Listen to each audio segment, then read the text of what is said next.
말씀으로 세상을 치유하는 SLC.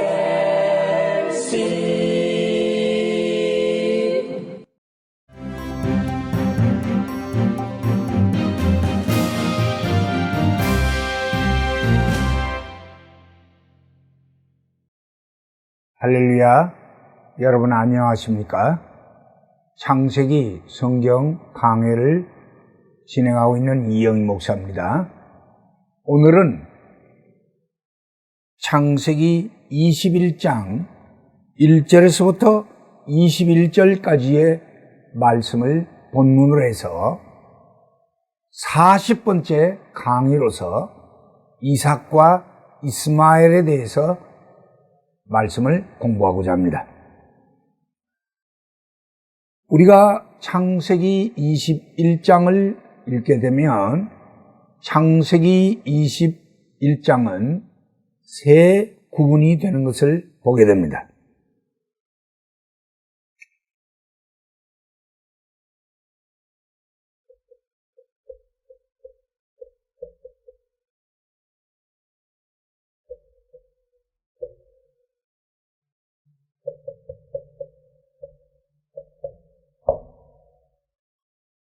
오늘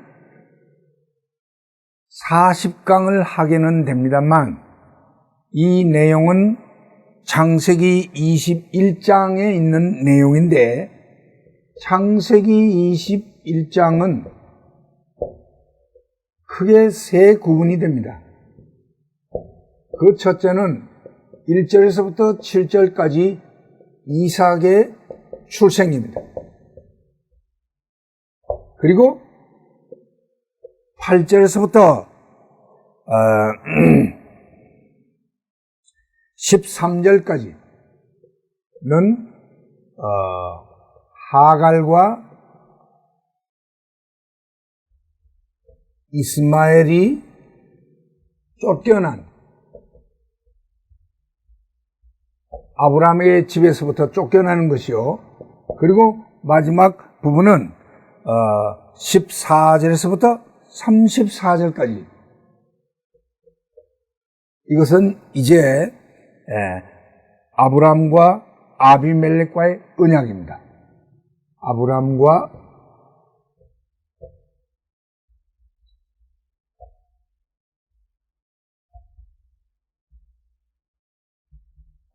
이렇게 세 구분으로 나누어지는데 그 가운데서 너무나 분량이 많기 때문에 오늘은 두 부분만 생각을 하게 되는데 이 두 부분 결국 이삭과 이스마엘에 관련된 내용입니다. 우선 첫째로 이삭의 출생에 대해서 생각을 하겠습니다. 여기 창세기 21장 1, 2절에 보면 매우 인상적인 그런 말씀이 나타납니다. 거기 보면 여호와께서 그 말씀대로 사라를 권고하시고 여호와께서 그 말씀대로 사라에게 행하셔서 여호와께서 그 말씀하신 그 기한에 아들을 낳았다. 그렇게 기록하고 있습니다.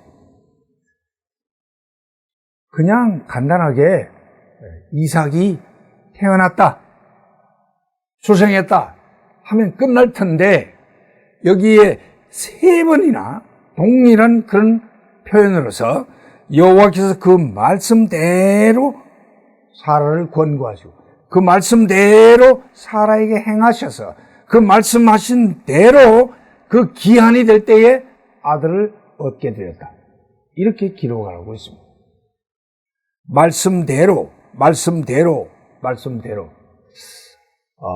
그 말씀은 결국 하나님이 아브라함에게 약속하신 언약이죠. 그 언약대로 그런 뜻이 되는 것입니다. 이 말씀은 참 시사하는 바가 큽니다. 이런 의미에서 기독교는 말씀대로, 그 말씀에 근거한 그런 종교를 할 수 있습니다. 기독교는 사람의 어떤 사색에 의해서 이루어지는 종교가 아니라 계시에 의존된 종교라는 것입니다.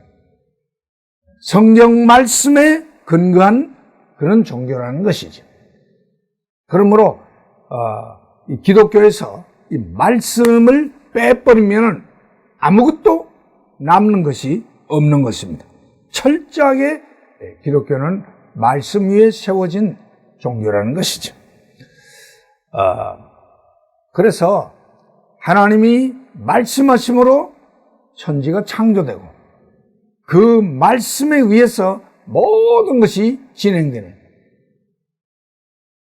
성경 말씀 전체가 하나님의 말씀의 집합으로서 이루어져 있는 것을 보게 되는 것입니다. 그리고 뿐만 아니라 여기에 말씀하신 대로 이삭이 출생했다. 그것은 약속하신 대로 언약대로 출생했다는 그 말입니다. 그러면 그 의미는 미리 약속을 했다는 것은 앞으로 이루어질 것에 대한 예언적인 말씀입니다. 그러므로 기독교는 예언이 때가 되었을 때 성취되는 그런 예언 성취적인 종교라는 것이지요.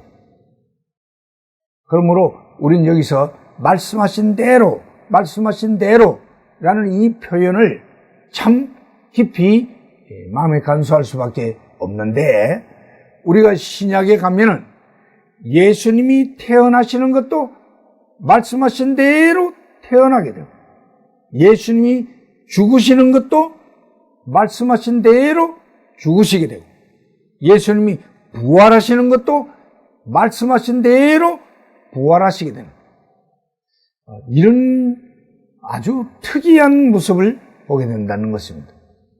그러므로 우리는 우리가 믿는 이 기독교 신앙이 얼마나 말씀 근거와 중심 가운데서 세워진 그런 종교인가 하는 사실에 대해서 깊이 우리 이해를 해야 하는 것입니다.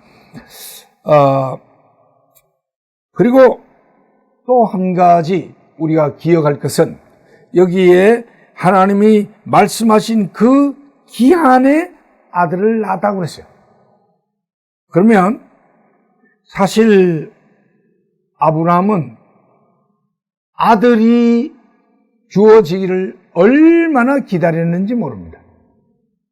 그래서 하나님이 아들을 주시겠다고 약속을 해놓고는 그 약속이 빨리 성취되지 아니하는 연고로 그 중간에 아브라함과 사라가 별별 일들을 다 겪는 것을 보게 됩니다.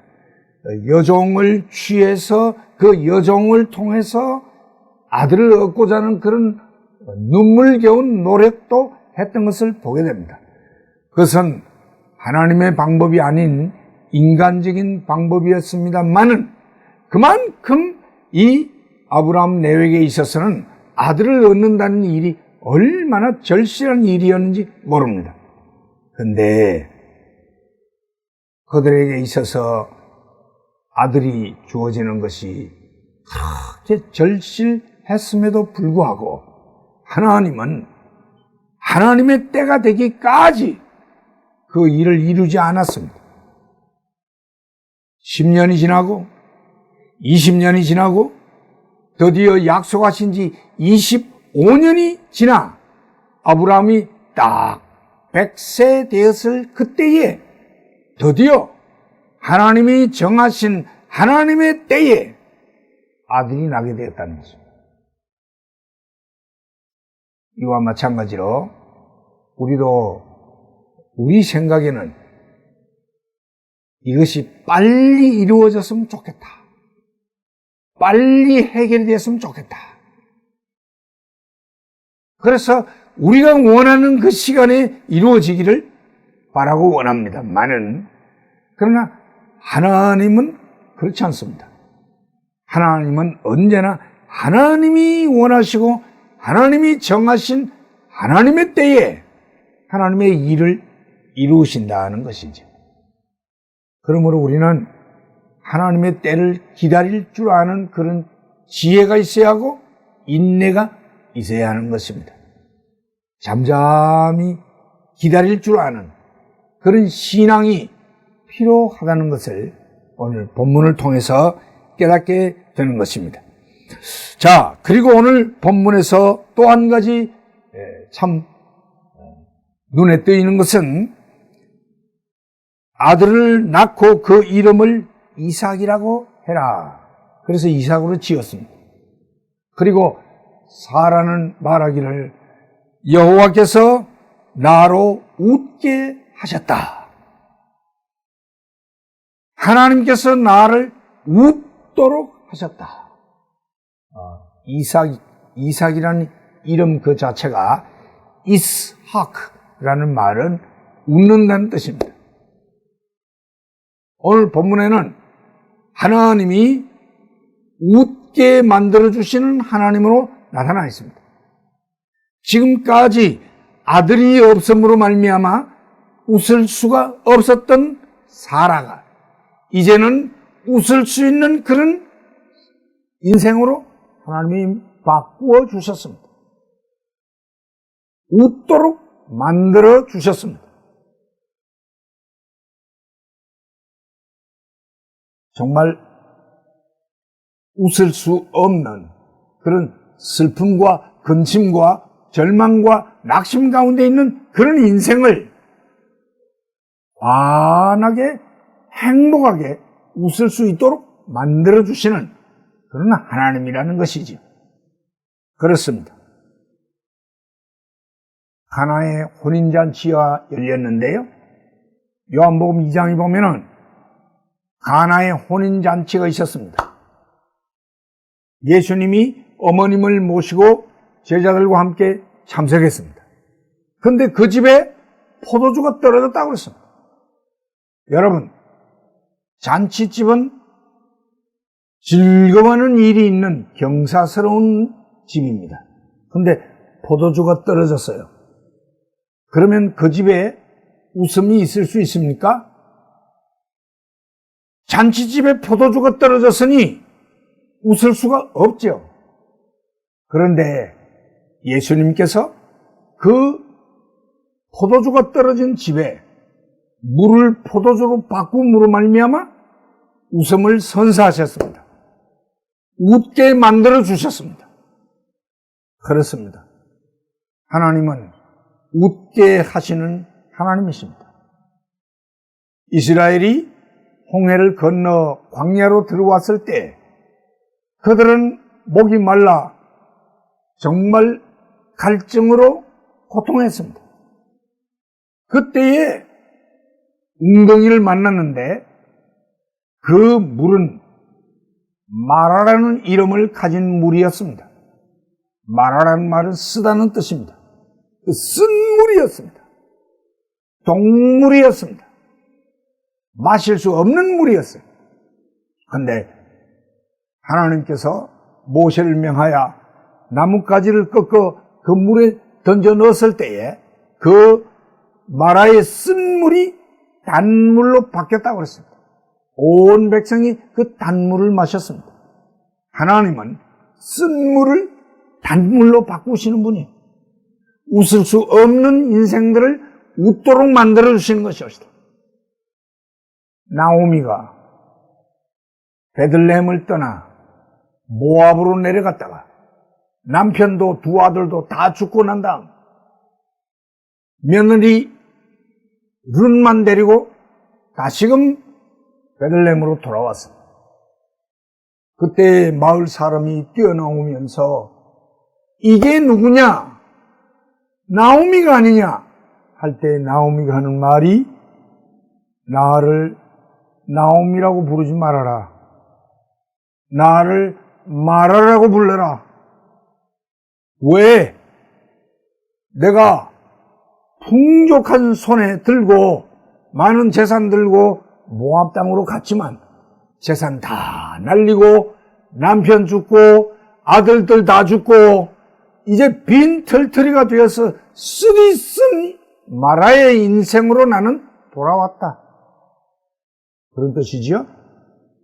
그런데 하나님께서 이 며느리 룻을 통하여 보아스라는 그런 인물을 만나 드디어 자식을 낳고 그 자식을 나오미의 가슴에 안기워 주게 될 때에 이 나오미는 진정한 의미의 나오미가 된 것입니다. 나오미란 말은 희락이란 뜻입니다. 즐거움이란 뜻입니다. 마라의 쓰디쓴 인생이 나오미의 즐거운 인생으로 바뀌는 것이지.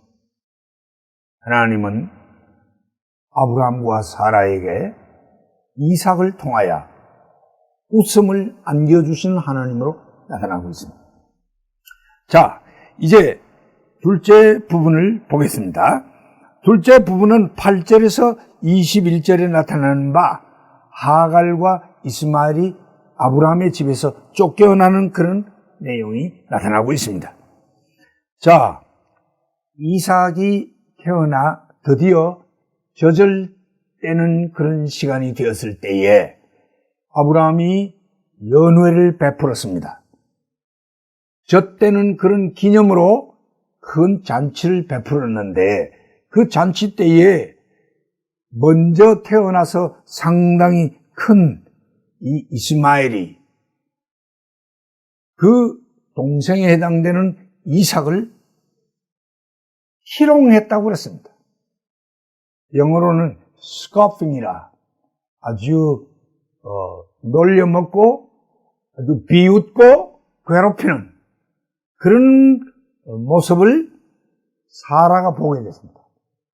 사라는 발끈했습니다. 그래서 아브라함에게 말하기를 여종과 그 아들 이스마엘을 내쫓아라. 저들은 내 아들 이삭과 함께 기업을 얻을 수가 없다. 내쫓아라. 그렇게 주장을 했습니다. 이렇게 될 때에 아브라함이 깊은 근심에 빠졌다고 그랬습니다. 그럴 수밖에 없죠. 잘못했던 어떻게 되었던 간에 그 여종을 통하여서 이스마엘이라는 아들을 얻었습니다. 아들이 먼저 생겼어요. 그런데 나중에 하나님이 이제 부인 사라를 통해서 정식으로 약속의 아들 이삭을 주었습니다. 그런데 이 먼저 난 이스마엘이 이삭을 괴롭히게 될 때에 그 사라가 저 여종과 그 아들은 기업을 같이 나눌 수 없다. 내쫓아라. 이렇게 되니 자, 이거 쫓기도 힘들고 그렇다고 내쫓지 않을 수도 없고 이러지도 못하고 저러지도 못하는 그런 괴로운 가운데 근심 걱정을 하고 있었다고 그랬습니다. 그럴 때 하나님이 나타나셨어요. 하나님이 아브라함에게 말씀하십니다. 너는 근심할 필요 없다. 사라의 말을 들어라. 이삭으로부터 나는 자라야만 너의 씨가 된다. 그러므로 너는 사라의 말 듣고 내보내라. 하갈과 이스마엘을 내보내라.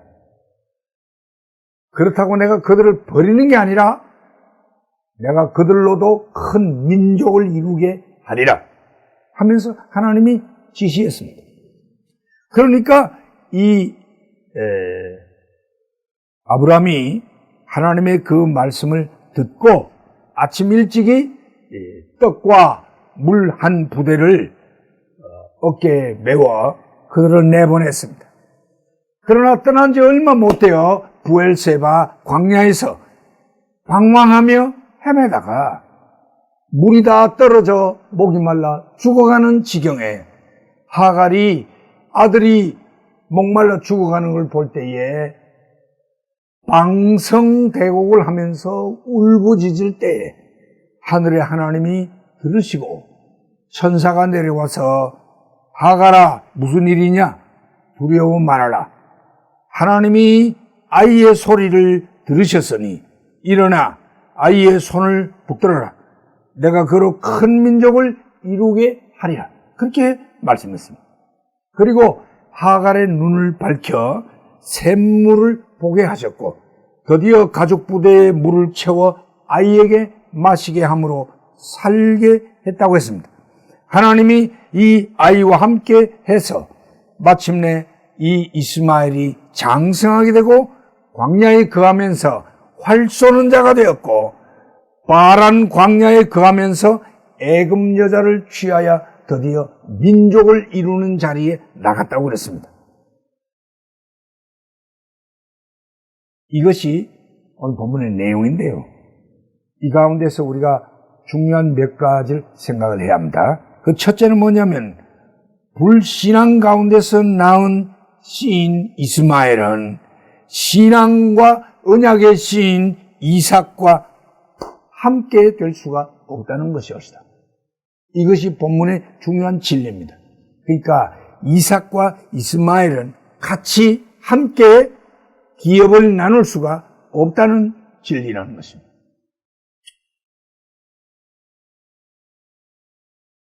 하나님의 약속의 자녀, 언약의 자녀만이 영원한 상속자가 될 수 있다는 것입니다. 갈라디아 4장 21절에서 31절 말씀을 보니까 갈라디아서에서 아주 명확하게 조직적으로 해석을 해놓았습니다. 이스마엘은 여종의 아들입니다. 그러나 이삭은 정식 부인, 종이 아닌 자유자 부인 사라의 아들입니다. 이건 벌써 격이 달라요. 하나는 종의 아들이요, 하나는 부인의 아들이라는 것입니다. 그리고 이스마엘은 육체를 따라 났습니다. 이스마엘은 언약을 따라 난 게 아니에요. 육체를 따라 났습니다. 그냥 아들을 얻기 위해서 인간적인 어떤 계획 가운데서 부인 대신 여종을 대신으로 넣어서 씨를 받아내는 이런 방식으로 육체를 따라 난 자식입니다. 그러나 이삭은 언약을 따라 난 자녀입니다. 하나님의 약속에 의해서 말씀을 따라 출생한 자녀란 말이죠. 그리고 갈라디아서에서는 해석하기를 이스마엘은 율법의 언약이라고 말을 했고 이삭은 은혜의 언약이라고 그렇게 말하고 있습니다. 율법의 언약이라는 말은 신의 산 언약이요, 은혜의 언약은 예루살렘의 언약이옵니다. 그러므로 이 이스마엘과 이삭은 전혀 다른 언약이란 말이에요. 그러니까 결론을 내리면 이스마엘을 상징하는 이 율법의 언약으로는 구원을 얻을 수가 없다는 것입니다. 이삭을 상징하는 은혜의 언약만이 구원에 이를 수 있다는 것입니다. 이것을 갈라디아서는 명확하게 해석을 해내고 있습니다. 그 당시에 이스마엘이 이삭을 희롱했다고 그랬습니다. 말씀드린 대로 희롱한다는 것은 이 스코핑은 놀려먹고 괴롭히고 아주 비웃는 그런 괴롭히는 행위입니다. 그런데 이스마엘의 자손인 오늘날의 저 중동의 아랍권이 지금도 이삭의 적손인 이스라엘을 괴롭히고 있습니다. 지금도 저들은 갈등하는 그런 관계에 있는 것을 보게 됩니다. 그 옛날 창세기 21장에 있었던 그 일이 지금까지 계속되어 오고 있다는 것이죠. 이것은 참 아브라함이 뿌린 씨앗의 결과라고 할 수 있습니다. 결국은 불신앙의 씨앗이 신앙적인 씨앗을 괴롭히는 것입니다. 불신자가 신자를 괴롭히는 것입니다. 이것이 불신의 씨앗이 떠나야, 불신앙의 씨앗이 정리가 돼야 끝이 나는 것입니다. 갈등이 끝나는 거란 말이에요. 오늘 저와 여러분 속에 어떤 불신앙적인 그런 요소와 그런 생활 습관과 그런 행동이 있으면 그것이 정리가 돼야만 우리 안에 진정한 신앙의 평화가 안착이 될 수 있습니다. 자, 이제 마지막으로 한 말씀만 더 드리겠습니다. 여기 본문 17절과 18절에 보면은 하나님께서 참 모순된 그런 말씀을 하시는 걸 보게 됩니다. 그건 뭐냐면은 하갈과 이스마엘을 내쫓아라, 내보내라 해놓고는 뭐라 그러는 게 아니라 그들도 내가 함께 하겠고 그들로 큰 민족을 이루게 하겠다, 이런 말씀을 하셨습니다. 아니, 버리면 확실히 버리는 것이지 버려놓고는 함께 하겠다고 말을 하니 상당히 혼란스러운 그런 어떤 의식을 우리가 가지게 되는데, 이것은 어떻게 이해를 해야 되는가? 그래서 우리는 이렇게 이해를 하게 됩니다. 비록 하나님은 아브라함을 선택해서 그 아브라함을 통로로 하여 열방으로 구원을 얻을 수 있도록 복음의 통로로 삼은 것은 사실입니다. 그러나 하나님의 궁극적인 뜻은 뭐냐면은 아브라함은 통로에 해당되는 것이지만 궁극적인 하나님의 뜻은 모든 열방이 다 구원을 얻게 하신다는 것입니다. 그러니까 하나님은 이상만이 아닌 이스마엘까지도 구원받기를 원하시는 하나님이시라는 것입니다.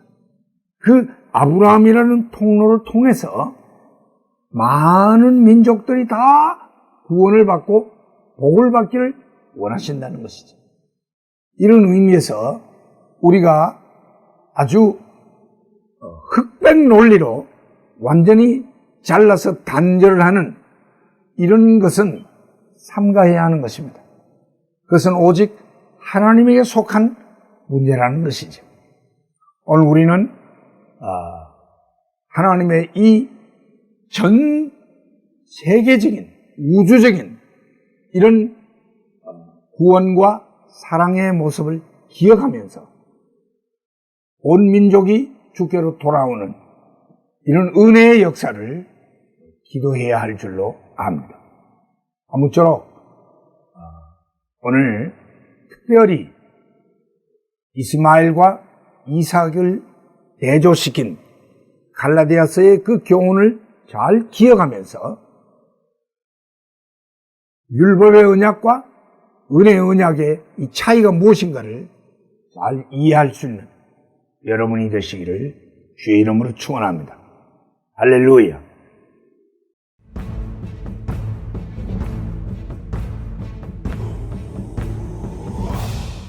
말씀으로 세상을 치유하는